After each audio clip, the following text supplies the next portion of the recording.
I saw somebody flipping a pancake the other day. It went viral. I know you showed me. You told me about it. It had crispy edges though, I'd but seen it. I was like, a pancake went viral.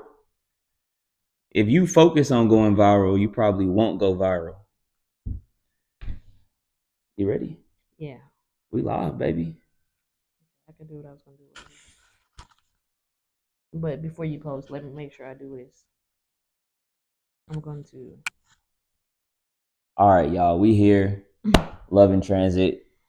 April is doing some administrative stuff. That's just what she does.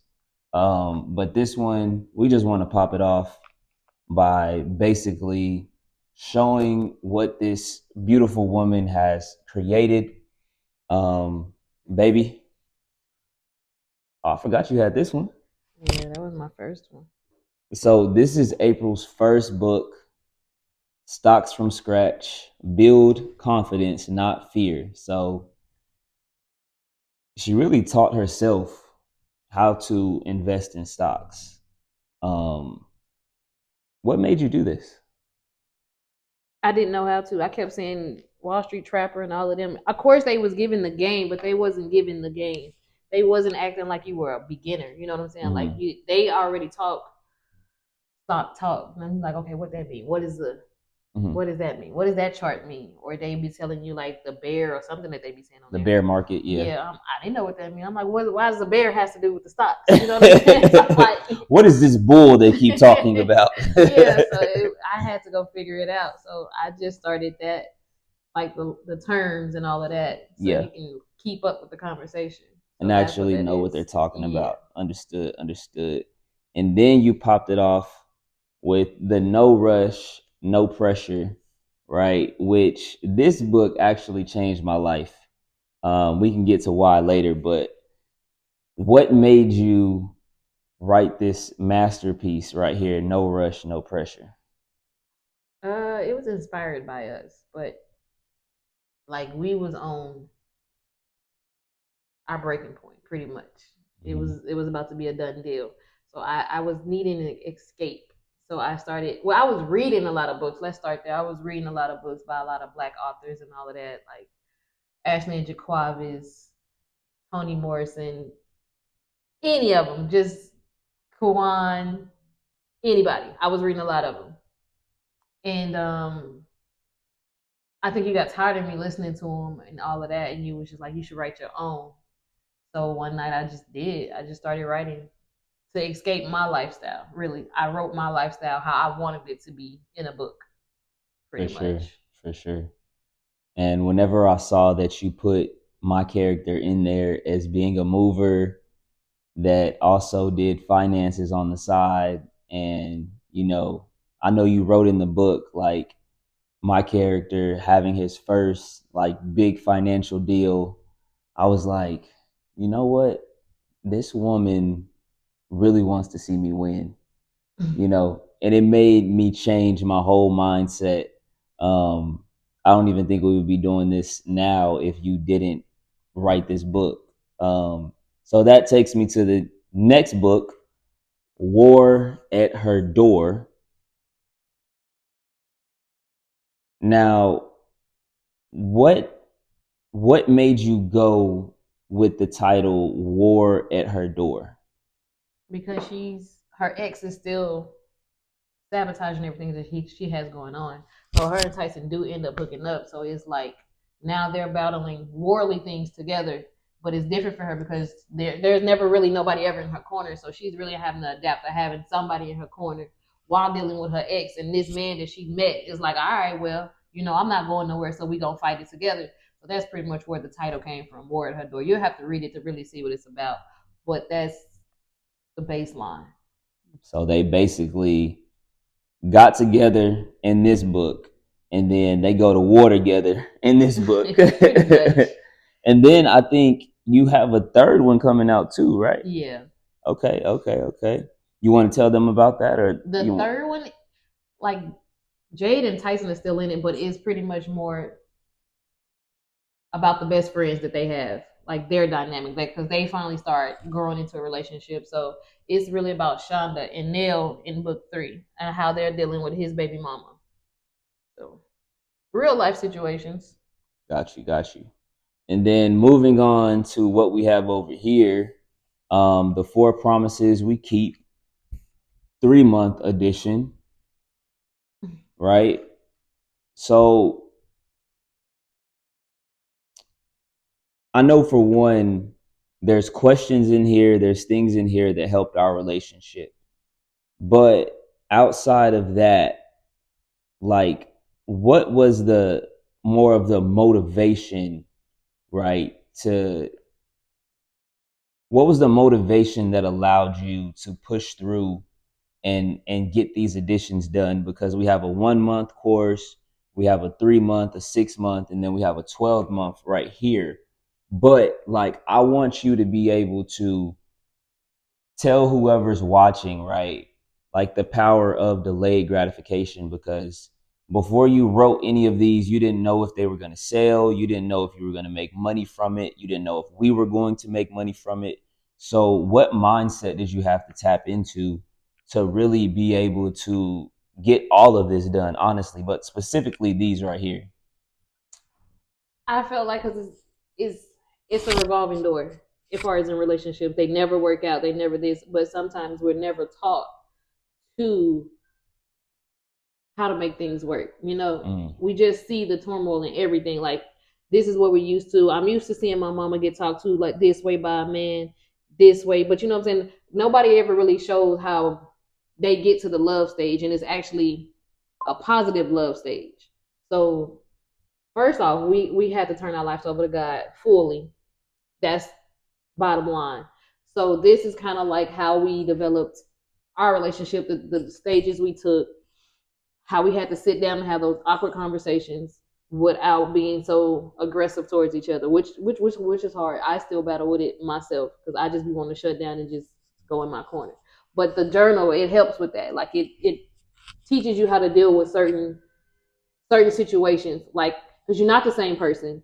Like me and him are two different people, but with these we learn how to be one person and still be two individual people, but knowing how to connect with each other on a higher level and it not be so negative all the time. So that's what the motivation was. yeah, for sure. Because I know that it took me a while to understand the way that you process information. And it used to like really bother me. It still does a little bit, just a little bit, but I think things bother you more when you really don't understand it, Mm-hmm. right? So like once I understood, like, okay, if we have a situation that comes about and we might need to discuss it, or I feel we might need to discuss it that day, you might have to wait until the next day to discuss it because you I think, and you can correct me if you're wrong, I think it's because you don't want to come at me the wrong way when you're feeling however you're feeling. So it's like, okay, let me process this information and we can discuss this first thing in the morning. But, I feel like we've taken on so many other people's rules Mm-hmm. because you'll hear, oh, well, you shouldn't go to bed mad at each other. And it's like, you can say that, but if I'm still mad, I'm still mad.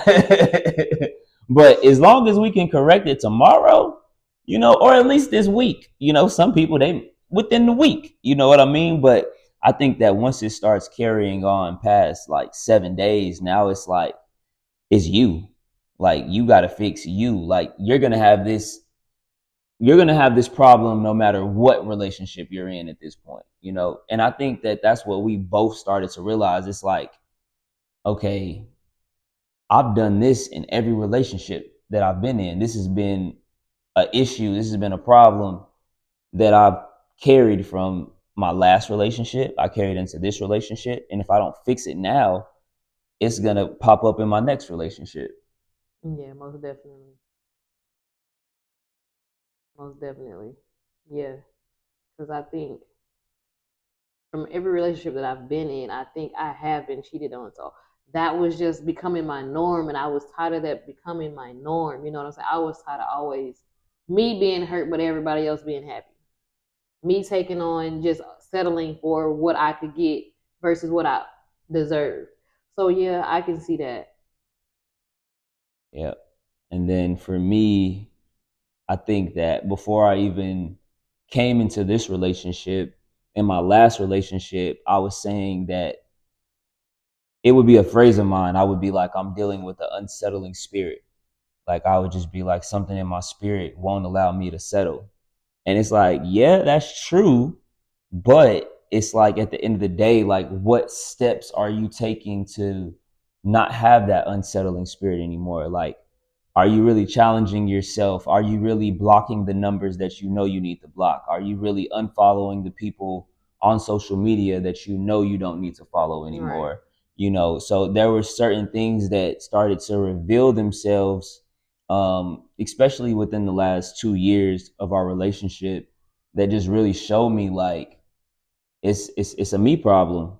You know, I always thought that it was like, okay, well maybe I'm just not into her the way that I think I am. And it's like, nah, it doesn't matter if I go get this woman or that woman. If I'm still having that unsettling spirit, then once things start to become familiar, then it's like I'm looking for the next. Right. You know, and it's like, okay, well, the next is going to get familiar eventually. So it's just this cycle of constantly trying to have something new because as we all know, like new just has a different feeling. But what we've been able to do is create new within our relationship, and we just it's just me and you. Right. You know what I mean? And I feel like once we got to that point to where we could figure out how to keep things from getting like boring, like we could do the same things every day and we're not bored with it because we know each other. We know what each other likes. Like, you know exactly what to cook for me. I know your love language. You know, just like the other day when I took you to get the massage. Like, I haven't done anything like that for you, and we've been together almost 5 years. You know what I mean? But it's because I didn't have the clarity of mind to be like, oh, okay, she's tense. Let me book a massage for her. You know what I'm saying? It's simple stuff like that. Acts of service. You know, like, and that's kind of a thing for the both of us. And then I know that we both like physical touch. You know, whenever we're in the mood for that. You know, because sometimes I know I'm not, and I can be a little confusing. Like sometimes I don't want to be touched. I'm grinding right now, but it's like you know that now. Like, okay, if he's in his work mode and he's moving real fast, then okay, it's not that time. But later on, after the shower, when it's Netflix time, like yeah, If we Netflix. if we Netflix, we might be watching something on YouTube or something like that. But you know, you got anything else for the people? I'm getting a little hungry, so. I am too. I want a sandwich. Yeah, you did tell me you wanted a sandwich earlier. You did say that. You did say you wanted a sandwich, and I knew something was wrong. I knew you was hungry. I wasn't hungry. Yeah, whatever. Well, all right, family. We just wanted to jump on here real quick and just talk to you guys about some real information, some real stuff. I believe all of the links for the books and the journals are in the bio, babe. Yeah.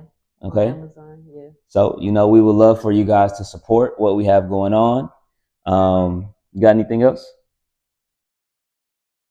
Take the time to put into you. Mm, mm, mm. Before you think somebody else gonna take the time to put into you. Personal development. Focus on personal development. The more that you focus on personal development, the better your life will be. I promise you, I promise you, I promise you. If you're searching for anything, if you're looking for peace, if you're looking for happiness, if you're trying to stop feeling depressed, if you're trying to stop feeling anxious, these are all things that I dealt with on a daily basis. On a daily basis. I used to smoke probably 2 to 3 backwoods every single day just to deal with all of the things that I just named. And the way that I stopped was one, God, you know, got to give glory to God. And two was personal development, right? Personal development will set you free. I promise you. All right, y'all.